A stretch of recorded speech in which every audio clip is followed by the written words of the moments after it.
Hi all fourth standard students, வாங்க நாம் இன்றைக்கி உங்களோட தமிழ் பாட புத்தகத்தில் முதல் லெசன் பார்க்கலாம். முதலாவது லெசன் என்னென்னா அன்னை தமிழ் பேஜ் நம்பர் 1. எல்லோரும் பக்கம் எடுத்துக்கொள்ளலாம். இப்போது இந்த பாடலை நாம் முதல்ல நல்லா தெளிவாக வாசிக்க கற்றுக்கலாம். ஹெட்டிங் அன்னை தமிழே என் ஆவி கலந்தவளே, என்னை வளர்ப்பவளே, எண்ணில் வளர்பவளே, உன்னை புகழ்வதற்கே உலகில் பிறப்பெடுத்தேன், சொல்லில் விளையாட சொல்லி தந்தவளே, சொல்லில் உனது புகழ் சொல்ல முடியலையே. இந்த பாடலை எழுதினவர் யாருன்னா காமராசன். இப்போ இந்த பாடலோட பொருளும் அதே பேஜ்லேயே கொடுத்துருக்காங்க. இப்போ பொருளை ரீட் பண்ணலாம் வாங்க. என் அன்னையாகிய தமிழே, என் உயிரில் கலந்தவளே, என்னை வளர்ப்பதோடு மட்டுமல்லாமல் என்னுடன் சேர்ந்து வளர்பவளே, உன்னை புகழ்வதற்காகவே இவ்வுலகில் பிறந்துள்ளேன், சொல்லை கொண்டு விளையாடுவதற்கு சொல்லி தந்தவளே, அதை சொல்லினால் உனது புகழை கூற முடியவில்லை, என்னால் கூற முடியவில்லையே.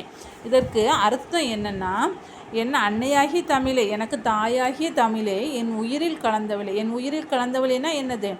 நாம் அம்மாவோட கர்ப்பப்பையில் இருக்கும்போதே நம்மளோட தாய்மொழியாகிய தமிழை கற்றுக்கிட்டோம். என்னை வளர்ப்பதோடு மட்டுமல்லாமல் நான் வளர வளர உலக அறிவை வளர்த்துக்கிறதுக்கு எனக்கு துணையாய் நின்றவளே, என்னுடன் சேர்ந்து வளர்பவளே, நான் அதை பேச பேச என் தமிழ் மொழியும் சேர்ந்து வளர்ந்து கொண்டே வருவதனால என்னுடன் சேர்ந்து வளர்பவளே, உன்னை புகழ்வதற்கு, என் தாய்மொழியாகிய உன்னை புகழ்வதற்காகவே நான் இவ்வுலகில் பிறந்துள்ளேன், சொல்லை கொண்டு விளையாட சொல்லி தந்தவளே.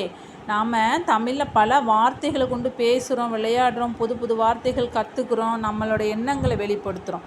அதை தான் சொல்லில் விளையாட சொல்லி தந்தவளே, அதே சொல்லினால் உனது புகழை என்னால் கூற முடியவில்லையே அப்படின்னு காமராசர் அவர் சொல்லியிருக்கார். ஓசை நயமும் கருத்தும் மிக்கை பாடல்களை கேட்டு புரிந்து கொள்ளுதல். இப்போ இந்த பாடலை நம்ம வாசிக்கும் பொழுது என்ன பண்ணணும்னா, சந்தியெல்லாம் கரெக்டாக கவனித்து வாசித்தோம்னா, சந்தினா எந்த இடத்துல மெய்யெழுத்து வருதோ அதெல்லாம் கவனித்து வாசித்தோம்னா எழுத்து பிழை இல்லாமல் நாம் இதோடைய வினா விடைகளை எழுத நமக்கு ஹெல்ப் பண்ணும். இப்போ இந்த பாடலை இன்னொரு முறை ஒழுங்காக வாசிச்சுக்கலாம். அன்னை தமிழே, என் ஆவி கலந்தவளே, என்னை வளர்ப்பவளே, எண்ணில் வளர்பவளே, உன்னை புகழ்வதற்கே உலகில் பிறப்பெடுத்தேன், சொல்லில் விளையாடச் சொல்லி தந்தவளே, சொல்லில் உனது புகழ் சொல்ல முடியலையே. எழுதியவர் யார்? காமராசர். இப்போ இந்த பாடலை வாசிக்கும் போதே நாம் ஒரு வினாவிடைக்கு ஆன்சர் கண்டுபிடிச்சாச்சு. என்ன? அன்னை தமிழ் பாடலை எழுதியவர் யார், அல்லது அன்னை தமிழ் பாடலின் ஆசிரியர் யார்? காமராசர். இப்போ இதோட புக் பேக் ஆக்டிவிட்டி எல்லாம் பார்க்கலாம். புக் பேக் ஆக்டிவிட்டியில் என்ன இருக்குது? வாங்க பேசலாம்னு ஒன்று இருக்குது. பாடலை ஓசை நயத்துடன் பாடுக, பாடலை சரியான உச்சரிப்புடன் படித்து மகிழ்க, மொழியின் சிறப்பினை கூறும் வேறு பாடலை அறிந்து வந்து பாடுக. இது மூணுமே உங்கள் கிளாஸில் உங்கள் மிஸ்ஸு டிஸ்கஷன் பார்ட்டில் இதை பற்றி உங்களுக்கு சொல்லி கொடுத்துருப்பாங்க.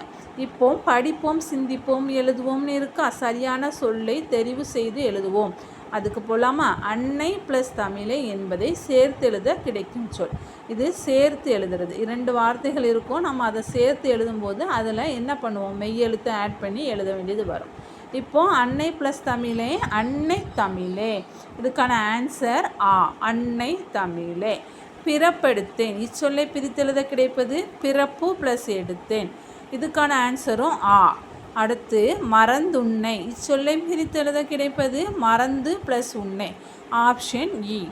அடுத்து சிறப்படைந்தேன், சிறப்பு ப்ளஸ் அடைந்தேன், இதுக்கு ஆன்சர் ஆப்ஷன் ஏ.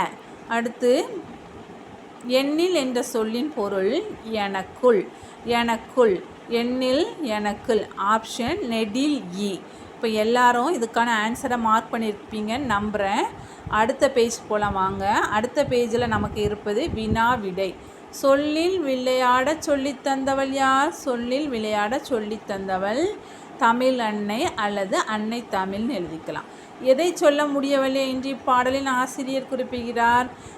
தமிழ் அன்னையின் புகழை சொல்ல முடியவில்லை என்று இப்பாடலின் ஆசிரியர் குறிப்பிடுகிறார். அடுத்து இப்பாடலின் ஆசிரியர் அன்னை தமிழை எவ்விதம் புகழ்கிறார்? அன்னை தமிழை எவ்விதம் புகழ்ந்தார்? இந்த பாடலின் ஆசிரியர் அன்னை தமிழை எவ்விதம் புகழ்கிறார்? உன்னை புகழ்வதற்கு இல்லை, சொல்லில் விளையாட சொல்லி தந்தவளே, சொல்லில் உனது புகழ் சொல்ல முடியலையே என்று இப்பாடலின் ஆசிரியர் புகழ்கிறார். அடுத்தது இப்பாடலில் இடம்பெற்றுள்ள ஒரே எழுத்தில் தொடங்கும் சொற்களை எடுத்து எழுதுக. எதெல்லாம்? எண்ணெய் எண்ணில், முதல் எழுத்து ஒன்றா வர்றது, எண்ணெய் எண்ணில். அடுத்து நம்ம என்ன பண்ணோம்? பேஜ் நம்பர் எடுத்து வச்சுக்கலாமா? எண்ணெய் எண்ணில், அதே போல் உன்னை உலகில், அடுத்து சொல்லில் சொல்லி, அடுத்து சொல்லில் சொல்ல, இவ்வளோ வார்த்தைகள் இருக்குது. அடுத்ததான் என்ன கொஸ்டின் கேட்டிருக்காங்க?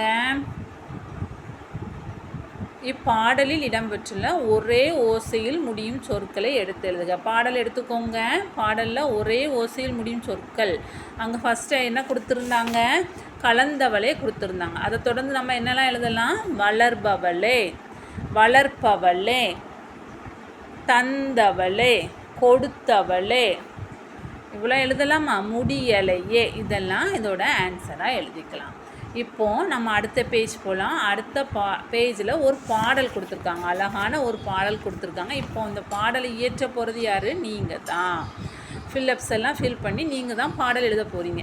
இப்போ அந்த பாடலை நிறைவு செஞ்சால் நீங்கள் ஒரு பாடலை இயற்றிட்டீங்கன்னு அர்த்தம். பட்டாம்பூச்சி பறந்து வா, பறக்கும் பூவாய் டேஷ், பட்டு மேனி ஓவியம் பார்க்க டேஷ் டேஷ், 2 வார்த்தைகள் வருது.